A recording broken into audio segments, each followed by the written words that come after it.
La ville de Lyon semblait, aux yeux de beaucoup, être un modèle de tranquillité et de prospérité. Ses rues pavées bordées de vieux immeubles, ses parcs luxuriants et ses boulevards animés offraient un cadre de vie idyllique. Pourtant, sous cette façade calme, des tensions invisibles bouillonnaient, souvent ignorées par ceux qui se trouvaient au sommet de la pyramide sociale. Pour les Leroy, une famille noire dont la réputation avait été forgée à la force du travail et de la dignité, ce monde paisible était en réalité un terrain miné, où la couleur de peau restait un marqueur de distinction bien plus profond que l'on ne voulait l'admettre. Le général David Leroy, fils de Marguerite, avait dédié sa vie à l'armée. Né dans un quartier populaire, élevé par une mère résiliente et fière, David avait surmonté des obstacles que beaucoup jugeraient insurmontables. Sa discipline, son sens aigu de la justice et sa capacité à s'imposer dans un monde qui lui était hostile l'avaient hissé au sommet. Il était devenu l'un des hommes les plus respectés du pays, connu et admiré autant pour son intelligence que pour son leadership. Pourtant, malgré sa position de pouvoir, David savait que son statut ne le protégerait jamais entièrement des préjugés et des discriminations raciales. Et c'est cette réalité, subtile mais omniprésente, qui allait se manifester de la manière la plus brutale le jour où sa mère, Marguerite, allait être injustement prise pour cible. Ce matin-là, Marguerite se levait comme d'habitude aux premières lueurs de l'aube. À 60 ans, elle n'avait pas encore perdu l'énergie de sa jeunesse, bien que le poids des années et des épreuves l'ait marquée. Elle se préparait tranquillement pour son rendez-vous chez le médecin, un rendez-vous qu'elle attendait avec une appréhension discrète, comme chaque visite chez le médecin à cet âge. Habillée sobrement mais avec élégance, ses cheveux grisonnants soigneusement coiffés, Marguerite s'avança dans les rues de Lyon, son déambulateur émettant de légers bruits contre le pavé. Si elle n'était plus aussi rapide qu'avant, elle n'en était pas moins fière de sa démarche, empreinte de dignité et de sagesse. Elle ne se laissa pas perturber par les regards furtifs des passants dans ce quartier huppé. Marguerite n'était pas une femme qui se souciait des jugements extérieurs. Pour elle, chaque regard était une épreuve qu'elle affrontait avec calme et fierté. Elle savait que son existence, comme celle de tant d'autres, était marquée par des siècles de lutte, mais elle portait cette charge avec la certitude qu'aucune épreuve ne pouvait entacher sa dignité.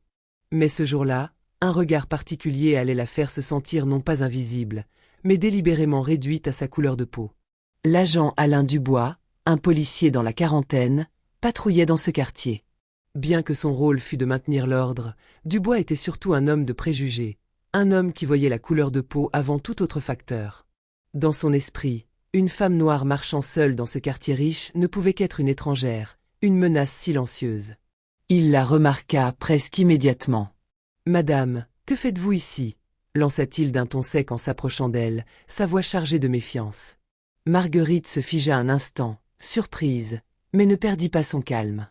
Elle se tourna lentement vers lui et répondit, d'une voix claire, « Je vais simplement chez le médecin, monsieur. » Rien de plus.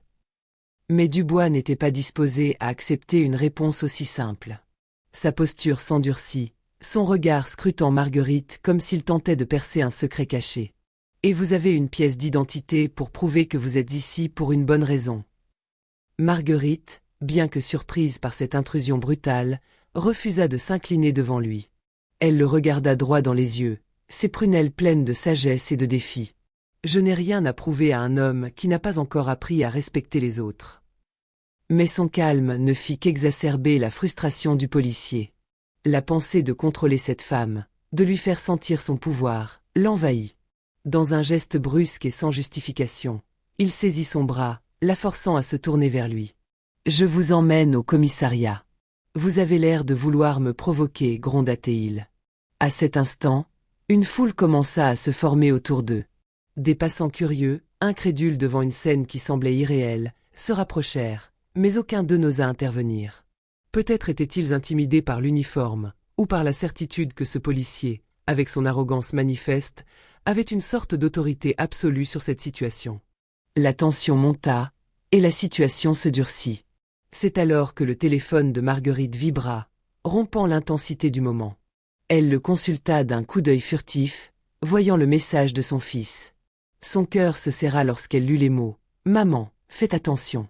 Il y a des flics dans ton secteur. Appelle-moi si besoin. » Elle sourit intérieurement. Elle savait que, malgré la distance qui les séparait, son fils veillait sur elle, comme il l'avait toujours fait.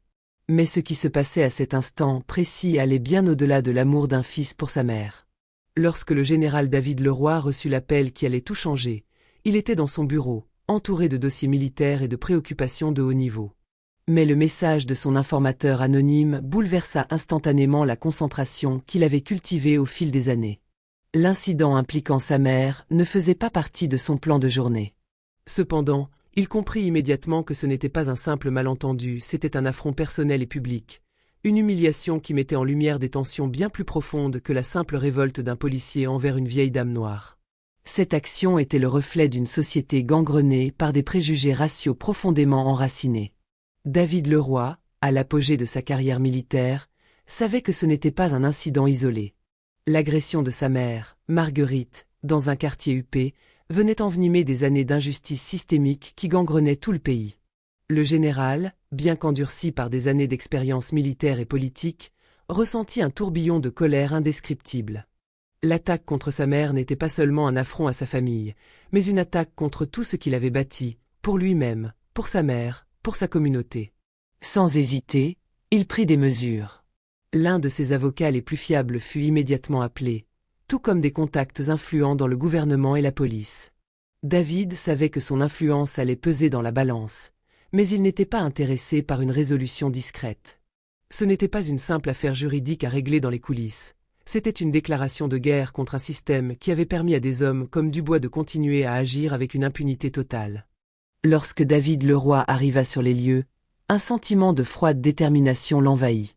Il savait qu'une simple confrontation verbale ne suffirait pas. Le regard qu'il lança à l'agent Dubois, bien qu'extrêmement calme en apparence, trahissait une profonde colère. Il avait vu trop de choses pour laisser passer ce genre d'humiliation. Dubois, d'abord surpris par la présence du général, semblait de plus en plus nerveux à mesure que le regard du soldat pénétrait son âme. L'agent n'avait pas réalisé qu'il avait en face de lui un homme qui incarnait la force d'un pays tout entier. Il n'avait pas mesuré l'ampleur de son erreur.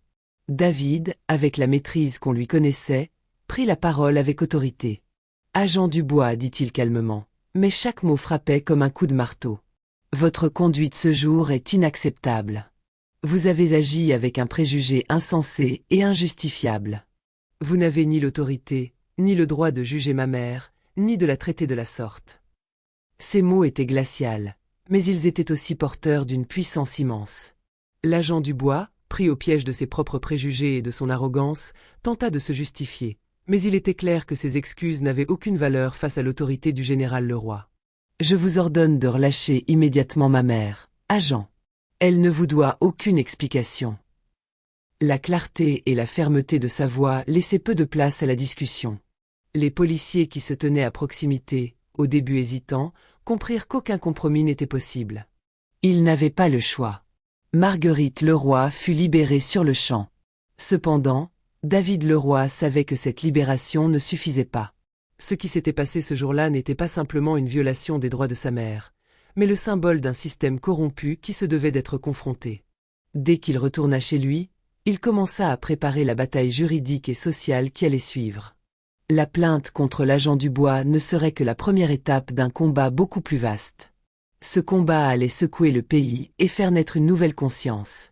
David Leroy commença à mobiliser les leaders communautaires, les défenseurs des droits civiques et les intellectuels pour dénoncer l'incident. Il savait que l'attaque contre sa mère pouvait, si bien menée, devenir le catalyseur d'une révolte contre les injustices quotidiennes subies par les minorités raciales dans ce pays. La situation de Marguerite Leroy, une femme âgée et respectable, innocente et puissante dans sa dignité, allait offrir à cette lutte un visage. Elle deviendrait, contre toute attente, un symbole national. La nouvelle de l'incident se propagea rapidement dans les médias. Les journalistes furent nombreux à relater les détails de l'affront, mais aussi à analyser le contexte plus large. Une nation encore hantée par les spectres du racisme institutionnalisé, une police qui trop souvent s'abritait derrière des préjugés, et des générations de Noirs, invisibles aux yeux du pouvoir, mais décidés à se battre pour leur place. Les manifestations commencèrent à éclater dans plusieurs villes du pays, des rassemblements exigeant justice pour Marguerite Leroy, mais aussi pour toutes les personnes de couleur subissant chaque jour les violences et les discriminations de l'État. Marguerite Leroy, bien que physiquement affaiblie par l'âge, se retrouva sous les feux de la rampe, comme une figure emblématique de la résistance et de la dignité. Ses paroles, Ses actions, aussi petites et discrètes soient-elles face à l'ampleur de la machine sociale, résonnaient maintenant comme un cri de ralliement pour toute une génération qui en avait assez d'être marginalisée. Elle, qui avait vu tant de choses dans sa vie, savait que ce qu'elle venait de vivre était plus qu'une simple humiliation. C'était un tournant, une opportunité de réécrire l'histoire. L'agent Dubois, suspendu en attendant l'enquête, ne savait pas encore qu'il venait de faire l'erreur fatale qui allait changer sa vie. Mais David Leroy, fort de sa position et de son réseau, savait que la bataille ne faisait que commencer. La véritable guerre ne serait pas dans les tribunaux, mais dans le cœur et l'esprit de la société. Il comptait sur sa propre détermination et sur l'unité des voix comme celle de sa mère pour renverser l'ordre des choses. Ainsi, la famille Leroy ne serait plus seulement un nom respecté dans les cercles de pouvoir.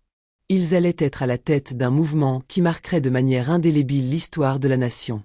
Et Marguerite, dans sa sagesse et sa dignité, serait au cœur de ce combat, offrant à ses enfants et à des millions d'autres un modèle de courage et de résistance.